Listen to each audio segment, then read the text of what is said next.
Jo, komandant, ka qenë që ne mbarojmë pa. Ja, e hapi Adriani, pusho, e hapi Adriani. Në një mbledhje të tensionuar të Asamblesë së Partisë Socialiste në Gjirokastër, kryeministri Edi Rama ka sulmuar ashpër kryebashkiakun e Tepelenës, Tërmet Peçin, duke e kthyer takimin në një përplasje të hapur politike. Sipas raportimeve nga takimi, Rama e akuzoi Peçin për prapaskena dhe sulme ndaj figurave të tjera socialiste në jug të vendit.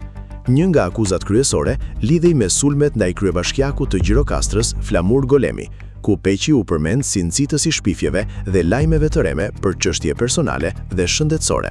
Kryeministri akuzoi gjithashtu Peçin se po pengon punën e Gramosakos në Tepelen, duke mbajtur nën kontroll administratën lokale përmes njerëzve të afërt dhe familjarëve të tij. Sipas Ramës, ndikimi i Peçit ka shkuar edhe në Përmet, ku ai dyshohet se ka përdorur strukturat e veta për të sabotuar organizimin e Partisë Socialiste. Debati në sallë u ashpërsua kur Tërmet Peçi tentoi të qetësonte situatën duke ju drejtuar Ramës me fjalët: "Komandant, unë jam ushtari yt", por përgjigja e kryeministrit ishte e menjëhershme dhe e fortë. Rama deklaroi se në sallë kishte njerëz më të mirë se ai dhe se thashë themet që nisin nga Kalaja e Ali Pashait nuk ndikojnë në punën e qeverisë. Në fund të takimit, Rama përdori një gjuhë tepër të ashpër ndaj Peçit, duke sinjalizuar publikisht izolimin e tij politik.